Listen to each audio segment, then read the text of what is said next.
La intuición es una fuente de conocimiento tan válida como la razón.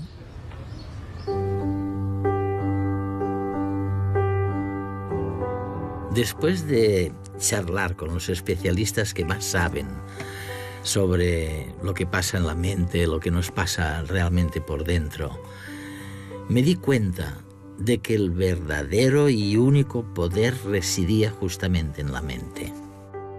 En este programa especial nos gustaría explorar algunas de las claves para enfrentarnos a las grandes incertidumbres que acosan a los homínidos.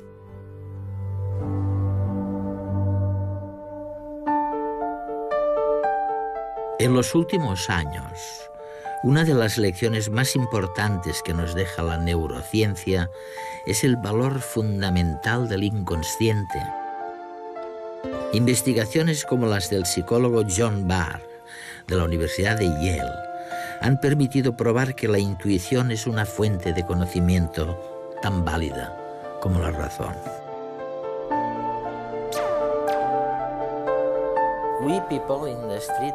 Nosotros, la gente de a pie, siempre habíamos pensado que el inconsciente era algo muy útil para las cosas pequeñas, pero que para las cosas más complejas era necesaria la conciencia. Ni se nos ocurrió que solamente con el inconsciente pudiéramos llevar a cabo procesos cognitivos complejos.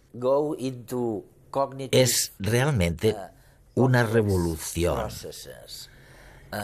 Y no estoy seguro de que la gente de la calle sea realmente consciente de eso. No, no creo que lo hayan asumido todavía. Siempre ha imperado la noción de que la conciencia iba primero, de que todo arrancaba en la conciencia y de que las cosas se tenían que hacer con conciencia, deliberadamente.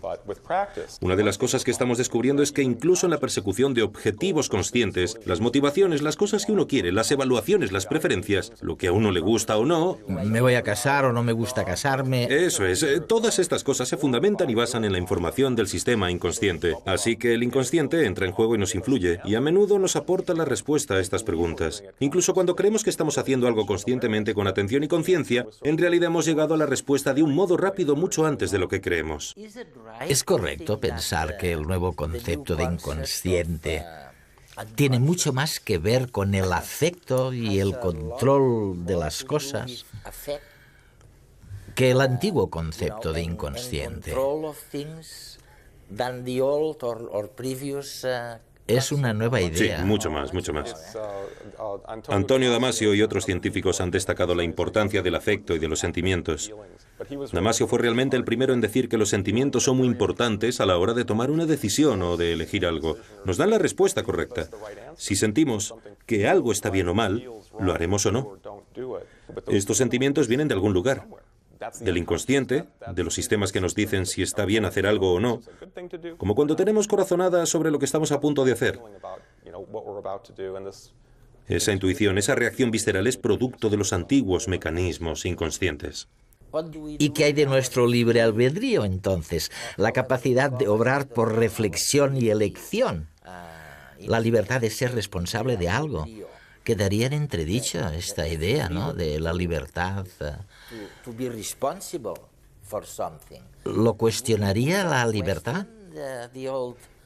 Lo más importante de esta investigación son las implicaciones que tiene para el sistema legal, para la responsabilidad personal, para la moralidad. De hecho, se está generando mucho debate ahora mismo sobre todo este tema entre los expertos, por Internet, en los blogs.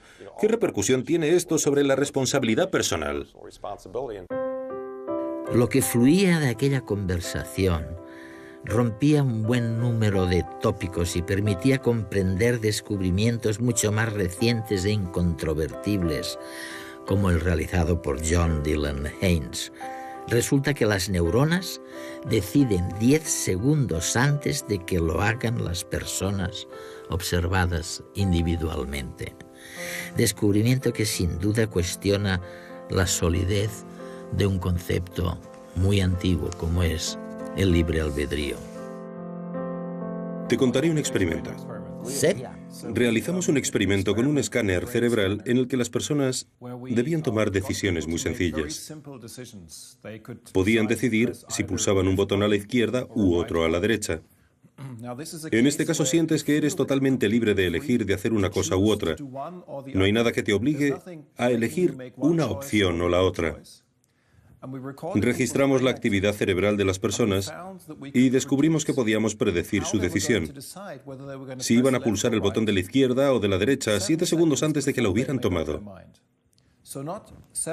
No 7 segundos antes de que pulsaran el botón, sino 7 segundos antes, incluso de que pensaran que habían decidido cuál iban a escoger. ¿Somos conscientes de una decisión o no lo somos? No. Hay muchas cosas que ocurren en el cerebro y en nuestro inconsciente que no experimentamos conscientemente. Se produce un gran procesamiento en segundo plano. El cerebro procesa previamente todas las opciones inconscientemente y al final, cuando te decides, es cuando interviene la mente consciente.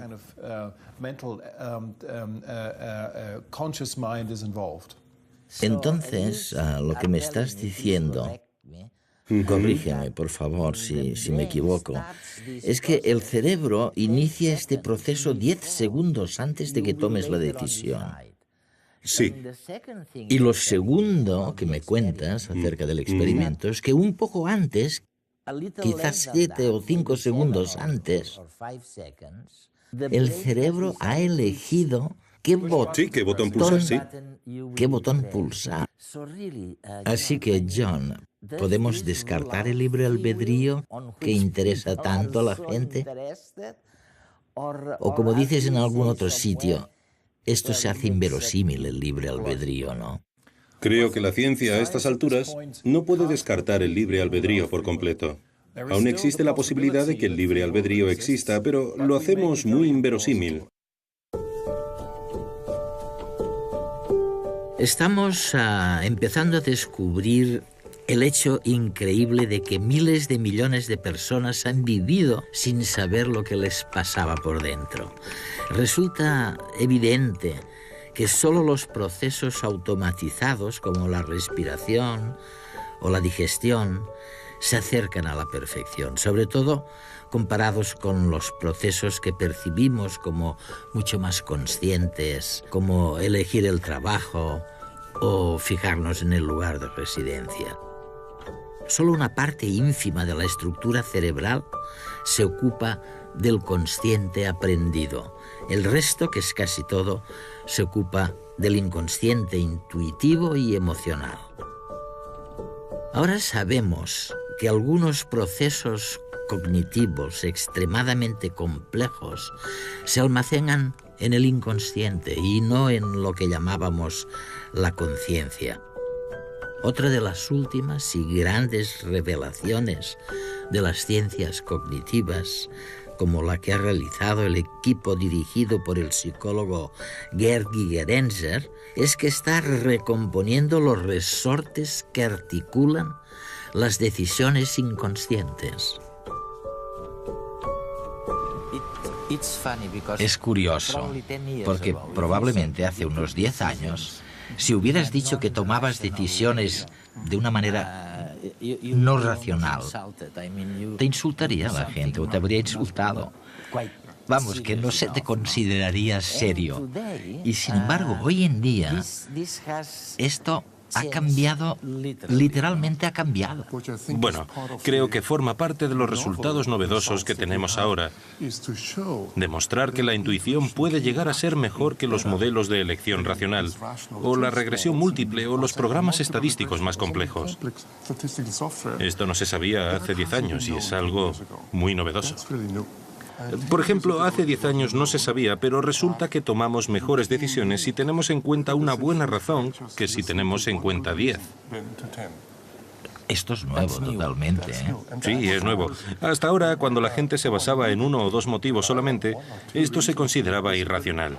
Se creía que era mejor esperar y sopesar todos los factores. Esto era lo esperable para tomar la mejor decisión. Hay muchos ejemplos que lo corroboran, pero permíteme que cite uno muy sencillo. Imagina que estás en el concurso ¿Quién quiere ser millonario? Y llega la pregunta del €1.000.000, que es la siguiente. ¿Qué ciudad tiene más habitantes? ¿Detroit o Milwaukee? ¿Qué crees? El tiempo corre. Pues le hicimos esta pregunta a los estadounidenses y hubo división de opiniones. El 60% se inclinó por Detroit, que es la respuesta correcta, pero el resto optó por Milwaukee. Luego hicimos esa misma prueba con alemanes, que sabían poquito sobre Detroit, y la mayoría ni siquiera había oído hablar de Milwaukee. ¿Qué crees que pasó? ¿Qué proporción de alemanes crees que acertó la respuesta? Lo sorprendente es que prácticamente todos, muchos más, el 90%. ¿Y cómo es posible que las personas con menos información realicen sistemáticamente mejores inferencias que las que saben más cosas? Aquí se aplica una regla general muy sencilla que denominamos heurística de reconocimiento. Escoge lo que conozcas. Los alemanes habían oído hablar de Detroit, pero no de Milwaukee. Ese es el motivo. La ignorancia parcial puede ser útil, y siempre sucede así cuando en el mundo real el reconocimiento del nombre está correlacionado con lo que se quiere saber.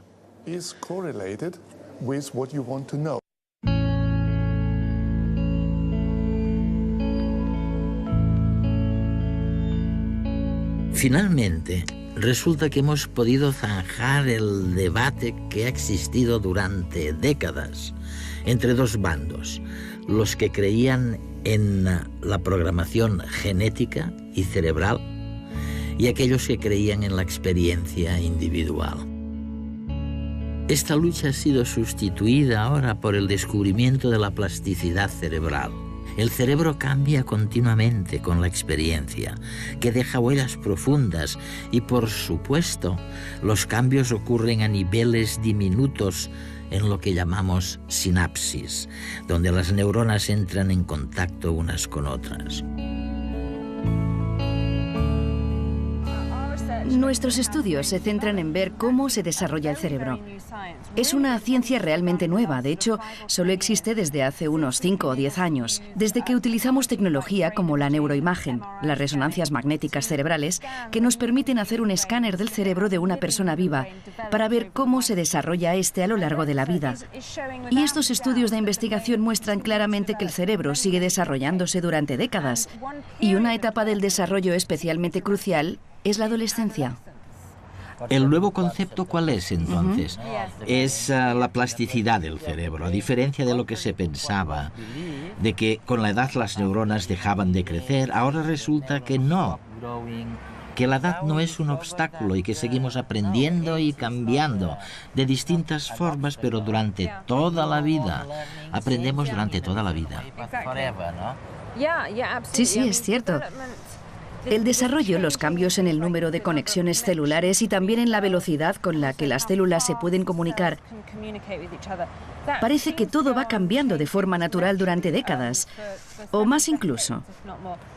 Y además existe otro tipo de plasticidad que surge cada vez que aprendemos algo nuevo. Cada vez que aprendemos una palabra nueva o un nuevo rostro, algo cambia en nuestro cerebro. La fuerza de las conexiones entre las células cambia. Y sabemos que podría seguir así para siempre, durante toda la vida. Sara, me han comentado que se podría desarrollar el concepto de plasticidad cerebral. De hecho, se podría hacer después de 2 o 3 experimentos. Bueno, uno de los primeros experimentos fue un estudio hecho en Londres sobre los taxistas londinenses. De una de mis colegas en la Universidad de Londres. Allí, para llevar un taxi tienes que saberte no sé cuántos miles de rutas. Creo que son unas 25.000 rutas. Increíble, ¿eh? Tienes que aprendértelas todas de memoria, así que se trata de personas con una memoria espacial prodigiosa. Ella los estudió y se fijó en la estructura y funciones de sus cerebros. Y lo que descubrió fue que, comparando con otros conductores, el hipocampo, que es una parte del cerebro que se encarga de la memoria y del aprendizaje espacial, una parte de este era mayor. Mayor, ¿eh? Sí. En los taxistas, comparado con otros conductores. Y el tamaño de esa parte del hipocampo tenía que ver con el tiempo que habían estado conduciendo taxis, cosa que sugería que realmente el tamaño tenía que ver con la necesidad de moverse por Londres. El descubrimiento reciente de lo que llaman la plasticidad cerebral, es decir, del hecho de que las experiencias personales dejan una huella en la estructura cerebral, nos demuestra que no hay nada que cambie de una manera determinada para siempre. Este hallazgo nos revela que estamos programados, es cierto, pero para ser únicos, totalmente distintos del vecino y de los demás, de los que estaban antes y de los que vendrán después. A la luz de lo que se ve en la calle, la gente tiene una capacidad infinita para hacerse infeliz. ¿Tiene esta infelicidad algo que ver con el hecho de que estemos programados para ser únicos? Resulta que, al no estar determinados necesariamente ni por los genes ni por los conocimientos adquiridos, somos más libres que el resto de los animales. Tenemos que empezar de cero, al contrario del pollito que sale disparado, picoteando al nacer. Pero claro, nos equivocamos muchas veces. Somos más infelices porque somos más libres. Esa es la tesis del neurólogo Pierre Magistretti. Ahora hay una idea, un concepto que se basa en datos experimentales, el concepto de plasticidad cerebral. Es decir, nuestro cerebro no queda codificado una sola vez y para siempre al final del desarrollo cerebral, tras la infancia o en la primera infancia, sino que cambia continuamente como resultado de la experiencia. Evidentemente, los cambios suceden en un ámbito muy pequeño que nosotros, los neurobiólogos, denominamos sinapsis, que es donde tienen lugar los contactos entre neuronas. Tenemos alrededor de 100.000 millones de neuronas y cada neurona entra en contacto con 10.000 neuronas más. Por tanto, tenemos 1.000 billones de sinapsis. Es increíble, ¿no? Eso es muchísimo. Pero además, la experiencia modifica la eficacia de la sinapsis. Si aprendes algo, si tienes una experiencia, entonces algunas de las sinapsis de una red concreta serán más eficaces. Esta es la base del aprendizaje y de la memoria. Pero no se trata de una forma estricta de aprendizaje, hay algo más, porque si solamente estuviéramos marcados por lo que aprendemos, por la experiencia que deja una huella, eso sería muy determinista. Se podría decir que cualquier cosa que hubiéramos vivido en un momento dado de nuestra vida establecería lo que haremos en el futuro, y eso sería terriblemente determinista. Afortunadamente creemos que no es así. La idea es que algunas de las huellas que ha dejado la experiencia pueden reasociarse y crear nuevas redes, nuevas huellas, que de hecho están ahí, a escala sináptica, en los circuitos neuronales. Pero estas huellas no tienen una relación directa con la experiencia original. Es como si mezcláramos un poco las cartas. Son distintas y eso es lo que te lleva a decir que estamos programados para ser únicos. Exacto, ¿verdad? programados para ser únicos o determinados para no estar determinados. Porque introducimos la noción de la reasociación de huellas que añade cierto grado de libertad en nuestra conducta. Si no fuera así, seríamos como robots. Todo vendría predeterminado y no cabría posibilidad alguna de que surgiera la individualidad, lo que nos hace únicos, la singularidad. Los humanos, al nacer, no pueden hacer nada. Solo hay que mirar a un bebé. No puede sobrevivir. Así que, como humanos, no nacemos con un sólido conjunto de instrucciones. Tenemos que aprenderlas y las aprendemos a través de los mecanismos de la plasticidad. Esto es fantástico, porque deja espacio para mucha libertad. Pero también hay algunos inconvenientes. Podemos cometer errores. Eso es. Sí, errores a la hora de interpretar nuestras instrucciones. Y por eso, probablemente, el precio de la libertad es quizá cierta infelicidad.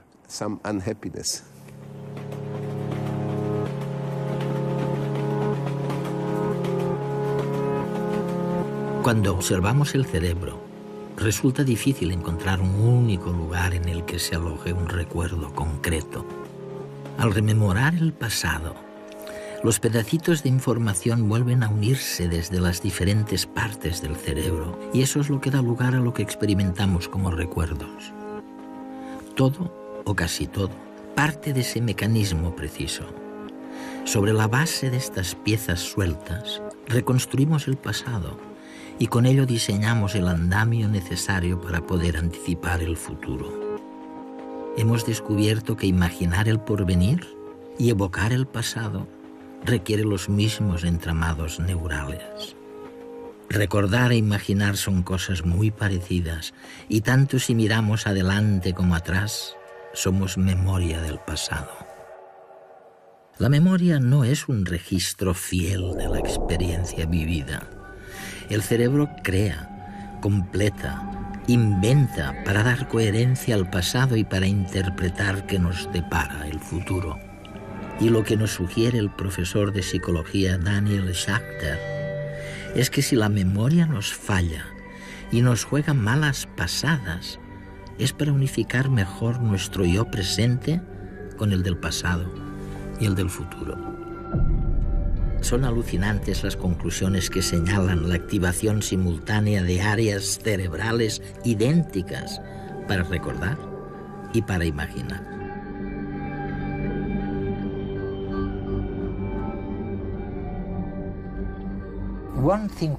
Hay una cosa que me fascina de todas tus últimas investigaciones y para mí supone una gran contribución a la ciencia.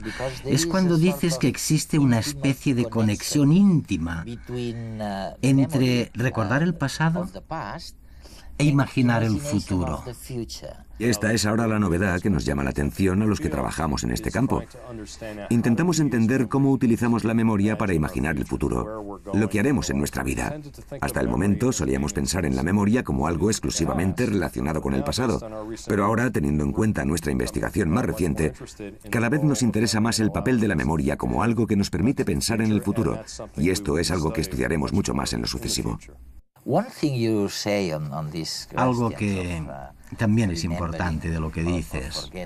Me refiero, cuando hablamos del olvido, ¿no?, a lo importante que es olvidar. Es decir, que es necesario olvidar algunas cosas para poder seguir adelante en la vida. Tienes que olvidar algo. Exacto. Es una de las cuestiones importantes que hay que mencionar sobre los pecados de la memoria. Y los llamo pecados porque solemos percibirlos negativamente. Pero también tienen una parte positiva, adaptativa, como acabas de decir.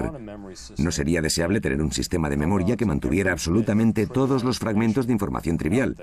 Tenemos que olvidar ciertas cosas para hacer espacio a las cosas importantes.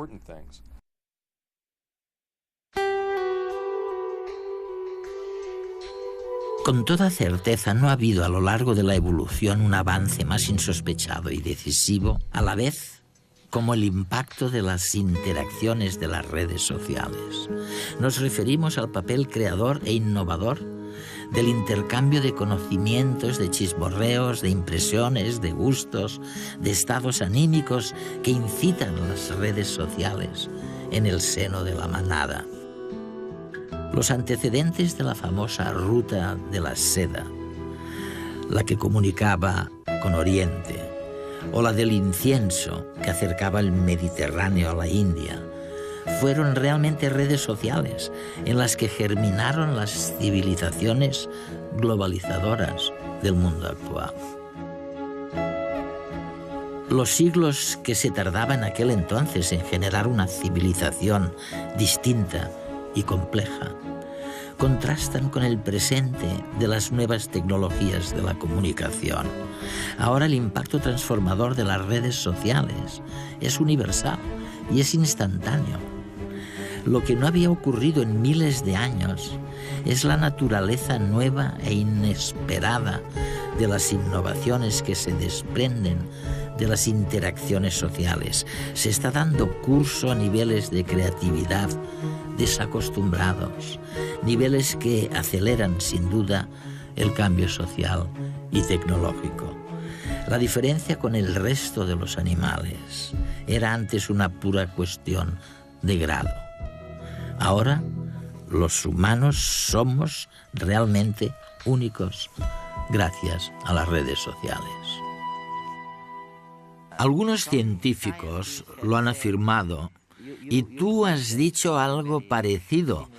Me refiero a que nuestro intelecto superior surgió cuando nos volvimos realmente sociales y que estar en contacto con los demás, tal vez por vivir tan cerca unos de otros, ha sido lo que nos ha hecho diferentes. ¿Qué crees de eso? ¿Es cierto? Solamente te pido una reflexión. Piensa en las últimas 24 horas de tu vida. Y ahora pregúntate qué porcentaje de ese tiempo has dedicado a pensar en temas sociales. Descubrirás que ha sido alrededor del 99% del tiempo. ¿Cómo estará tu mujer? ¿Y tu hijo? ¿Y la persona que trabaja contigo? ¿Cuál es su intención? ¿Les va a gustar? ¿Qué piensan? No puedes desactivarlo. Constantemente conjeturamos sobre el estado mental de los demás en relación con nuestro bienestar. Es verdad, Y no dejamos de hacerlo. Tras percatarnos del increíble poder que tiene plantearse nuestras interacciones sociales en el día a día, queda claro que el cerebro humano tiene que estar tremendamente comprometido con ese proceso. Lo que intentamos descubrir ahora es cómo calculamos nuestra posición respecto al resto. ¿Cómo sabemos cuál es la intención de los demás? ¿O cuál es nuestra postura moral respecto a un planteamiento que nos hacen? Y en la actualidad podemos investigar dónde suceden estos procesos en el cerebro y qué circuitos entran en juego si funcionan con normalidad. La capacidad de descubrir el estado de ánimo de otra persona es exclusivamente humana.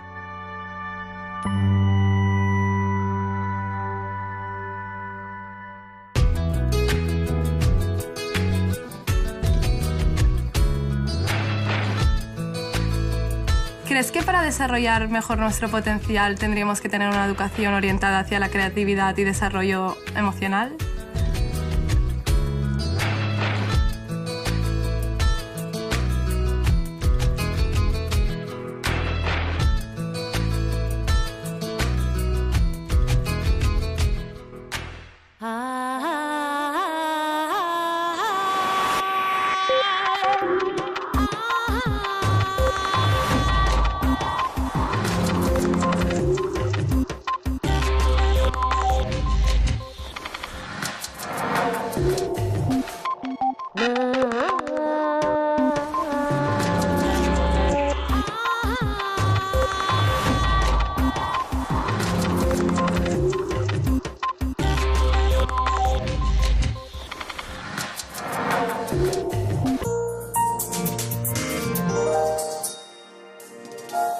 Respuesta correcta.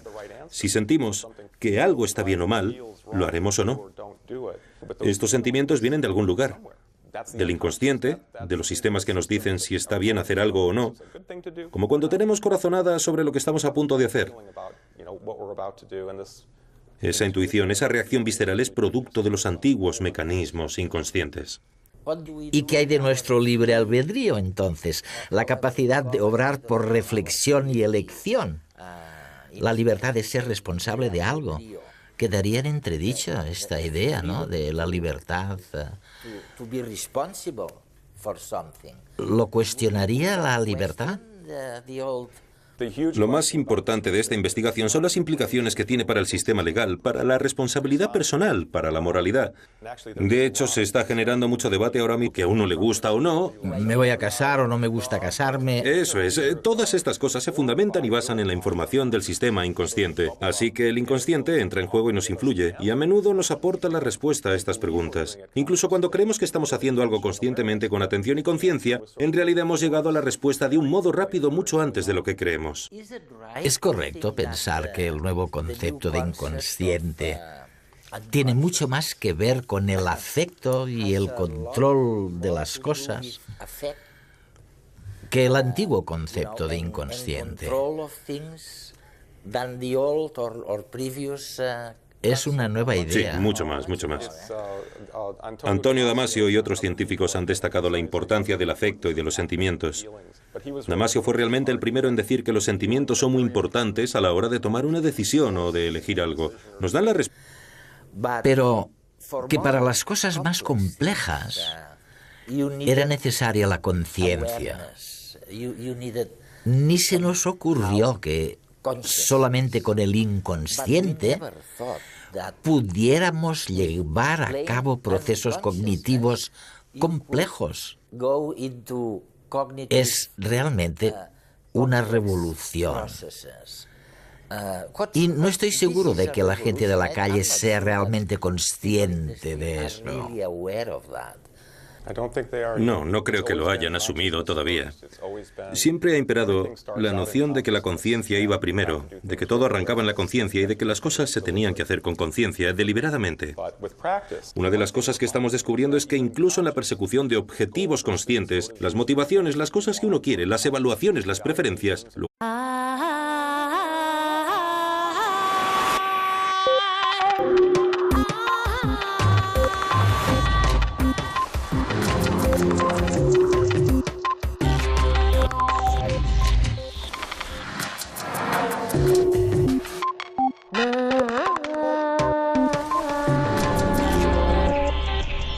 La intuición es una fuente de conocimiento tan válida como la razón.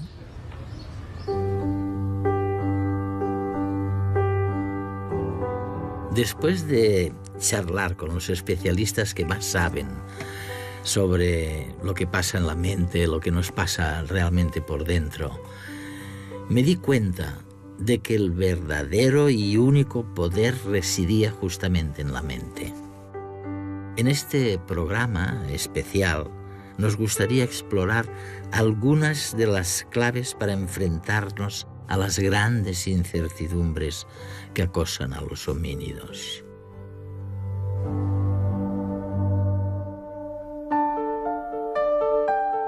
En los últimos años, una de las lecciones más importantes que nos deja la neurociencia es el valor fundamental del inconsciente.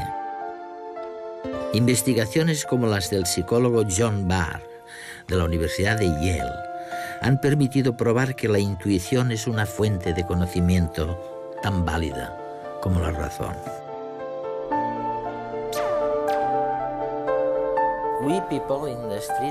Nosotros, la gente de a pie, siempre habíamos pensado que el inconsciente era algo muy útil para las cosas pequeñas.